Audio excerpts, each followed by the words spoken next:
नमस्ते किसान भाइयों, मैं गणेश किसान फिर से किसान कार्यशाला प्लेटफॉर्म पर आज हूँ एमपी मध्य प्रदेश में बरहानपुर जो केले का बेल्ट है वहाँ पर हूँ।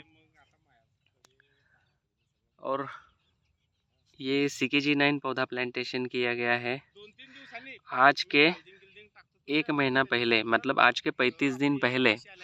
और पूरा किसान कार्यशाला तथा गणेश किसान की गाइडलाइन से ये पौधा चल रहा है। और लगभग जो किसान फॉलो करता है ना, फॉलो करने के बाद में जो रिज़ल्ट मिलता है वो एक्चुअल ये भी मेरे किसान की मेहनत का ये परिणाम और नतीजा है। और आप अगर देखोगे कि हर पौधा, ये 35 दिन का पौधा अगर आप देखोगे तो अपने आप में अपना सिम्टम दिखा रहा है। थोड़ा सा घास हुआ था तो घास के लिए खरपतवार नाशी का एक स्प्रे हुआ है, जो स्वीप पावर जिसे बोलते हैं उसका स्प्रे हुआ है, तथा केला गुरु कीट ड्रिंचिंग स्प्रे, ये चीज़ें भी की गई है।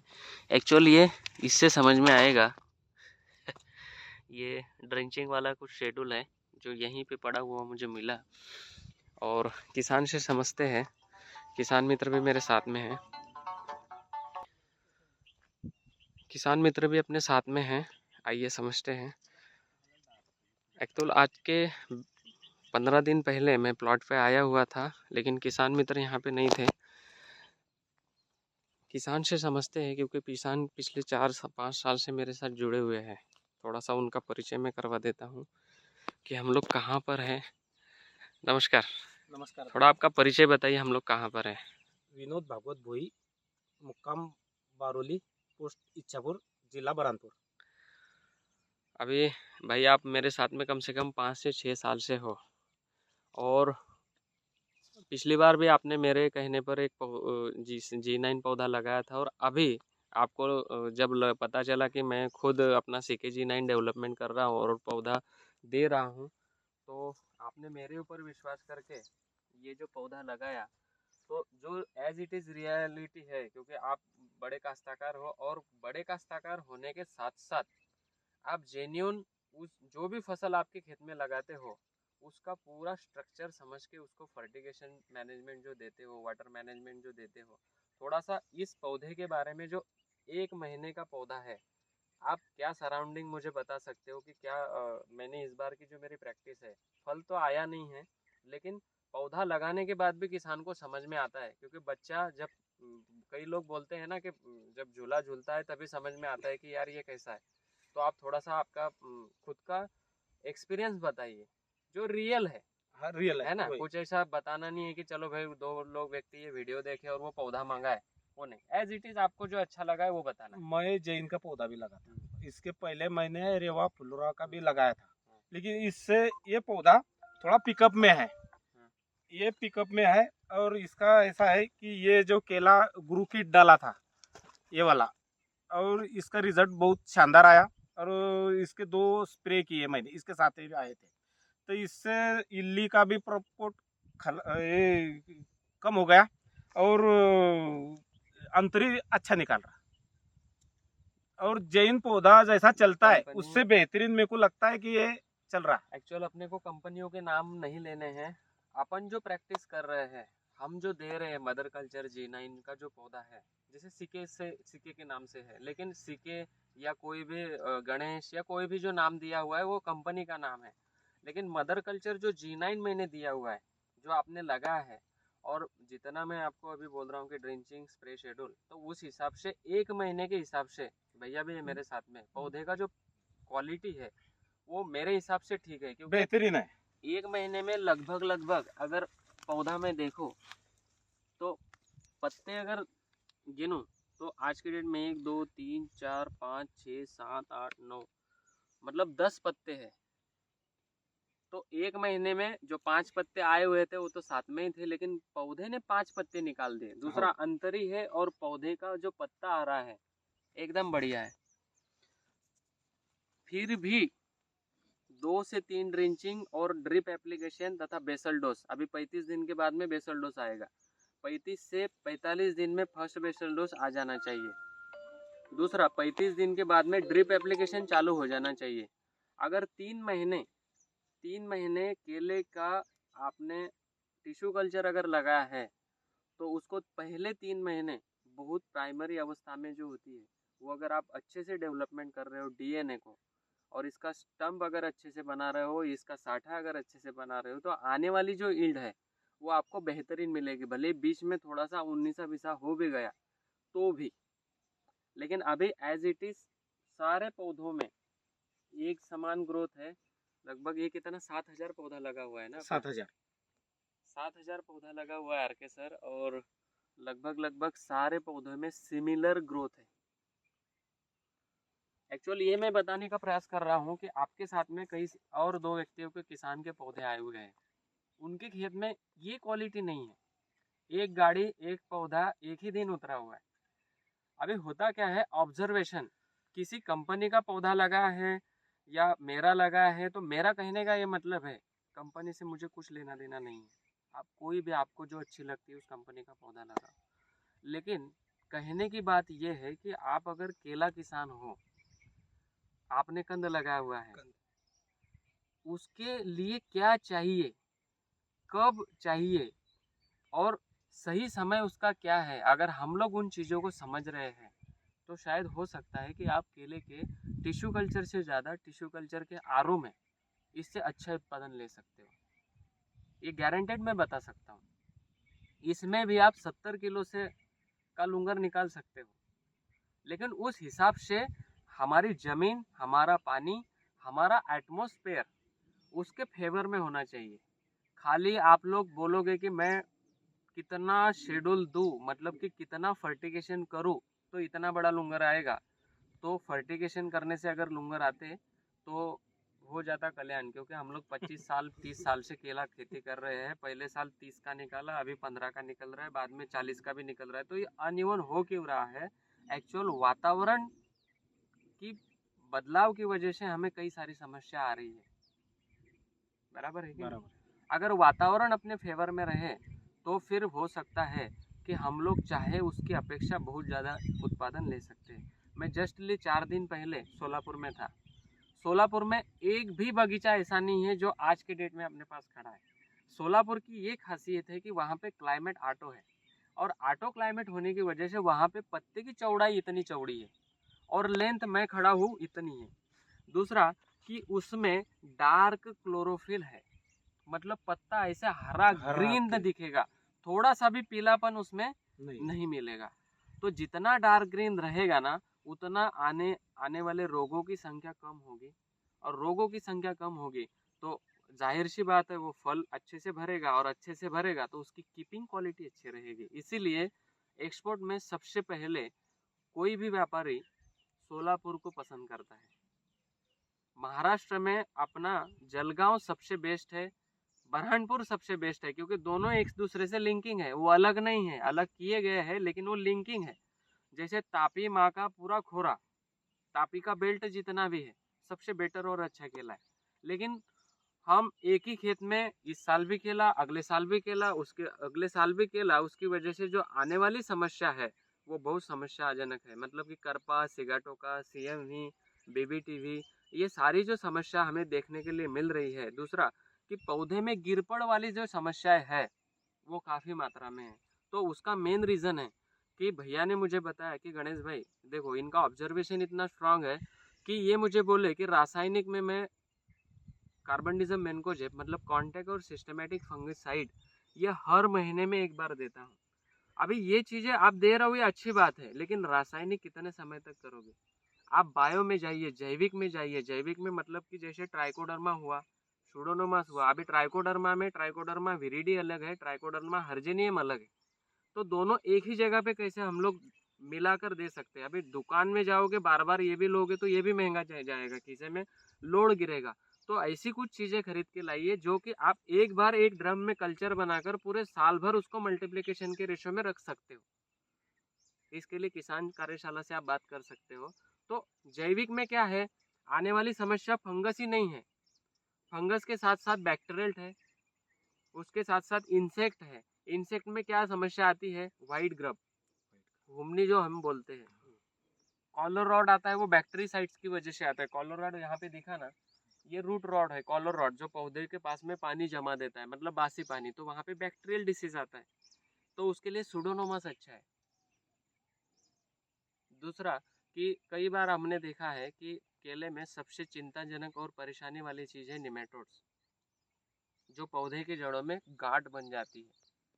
तो गांठ बनती है तो ऊपर में पत्ते पूरे पीले हो जाते हैं, पौधा सूख जाता है, खड़ा पौधा 5-6 महीने के बाद में सूख जाता है, क्योंकि जितनी जड़ें हैं उस जड़ों के पास में अगर न्यूट्रिशन नहीं जाने दिया जा रहा है ऊपर, मतलब कि वो जड़ों को ही ब्रेक करके वहाँ पे निमेटोड हो जाता है।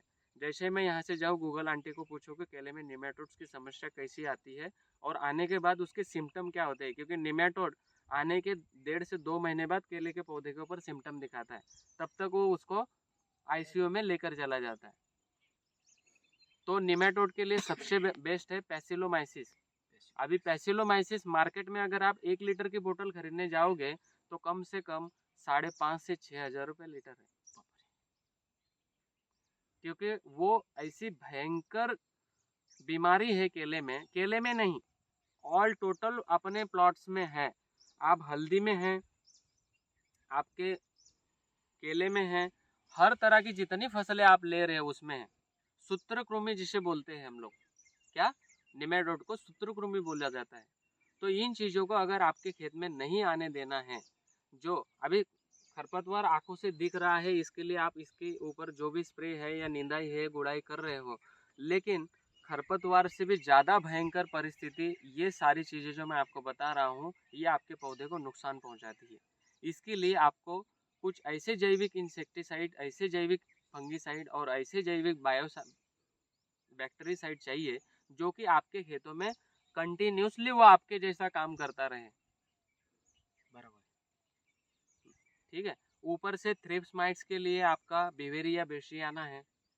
जैविक में इसलिए बोल रहा हूँ क्योंकि जैविक की प्रणाली ये है, रासायनिक आज डालोगे 5 दिन तक आपको फुर्सत है, 5 दिन तक ऐसा कोई इंसेक्ट या कोई फंगस आपके प्लॉट में अटैक नहीं करेगी जो कि आपको इस पौधे को तकलीफ देने वाली है या समस्या निर्माण करने वाली। लेकिन ट्राइकोडर्मा हर्जेनियम और ट्राइकोडर्मा विरिडी, सुडोमोनास फ्लोरेंसिस, ये जो चीज़ें आप अगर ड्रिप से एप्लीकेशन एक बार मट्टी में छोड़ देते हो तो ये जीवित जीवाणु है, एक्चुअल आज भी हमारे मट्टी में है, लेकिन वर्क नहीं कर पा रहे हैं। क्या होता है, जैसे 5 लोग मेरे पास अगर मारने के लिए आ रहे हैं और मैं अकेला हूँ तो आप मार लोगे मुझे, लेकिन वहीं मेरे साथ में अगर 2 लोग और हैं तो फिर मैं आपसे हिम्मत से लड़ पाऊंगा। उसी तरह से मट्टी में ट्राइको भी है, शूडो भी है, सब चीज़ें हैं, लेकिन उनको पुरवठा देना पड़ेगा, उनको ज़्यादा तादाद में बढ़ाना पड़ेगा। अगर आप एक 2-3 बार इसे ड्रिप एप्लीकेशन में छोड़ते हो और आपने देखा होगा कई बार कि आप नॉर्मल खेत में गुड़ का पानी अगर देते हो छाछ के साथ में तो आप बोलते हो कि इसका रिजल्ट मिलता है। एक्चुअल वो गुड़ के पानी का और छाछ का रिजल्ट नहीं है, वो जो वातावरण पूरक वहाँ पे मट्टी में बैक्टीरिया कॉलोनी को बढ़ाता है। क्या बढ़ाता है? मट्टी के बैक्टीरिया को बढ़ाता है, मतलब ट्राइको को बढ़ाता है, सूडो को बढ़ाता है, माइक्रोराइजा को बढ़ाता है। इन सारी चीज़ों को जब बढ़ाता है तो आपके पौधे को, फसल को जो चाहिए न्यूट्रिशन, वो पौधा उठा लेता है। फिर आपको लगता है कि गुड़ देने से बहुत अच्छा रिजल्ट मिलता है। गुड़ देने से रिजल्ट नहीं मिलता है।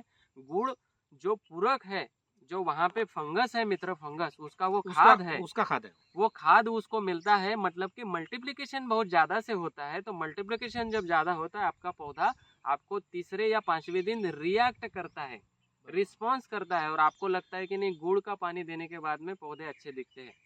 गुड़ के पानी से नहीं, गुड़ एक्चुअल खाद है। इसीलिए ट्राइकोशूडो या जो भी चीज़ें है ये जैविक वाली आप अगर पौधे के ओरे के कक्षा में दे रहे हो, ड्रिप एप्लीकेशन से दे रहे हो, तो आपके पौधे में आने वाली जो समस्या है वो मेरे हिसाब से 100% तो नहीं, 30 से 40% हम लोग पहले साल में उसको कवर कर सकते हैं। अभी उसके साथ साथ ये हुआ एक कंसेप्ट कि पौधे को फंगस, इंसेक्ट और बैक्टीरियासाइड तथा सूत्रकृमि या व्हाइट ग्रब से हम लोग कैसे बचाएं, ये फर्स्ट चैप्टर हुआ। अभी सेकंड चैप्टर, पौधे के पास में जो पड़ा हुआ फर्टिलाइजर है, पौधे के जड़ों की कक्षा में जो पड़ा हुआ फर्टिलाइजर है, जैसे हम लोग एनपीके में क्या देते हैं, नाइट्रोजन के लिए यूरिया देते हैं, फास्फोरस के लिए डीएपी देते हैं, या 1261 देते हैं या 05234 देते हैं या फॉस्फरिक एसिड देते हैं जिसमें फॉस्फोरस बहुत ज़्यादा है। पोटेशियम के लिए हम लोग के देते हैं, मतलब कि पोटैश देते हैं। अभी पोटैश में क्या है, 60% पोटैश है, 0050 में आपका 50% पोटैश है, 05234 में 34% पोटेशियम है, मतलब ये पोटैश के स्रोत है।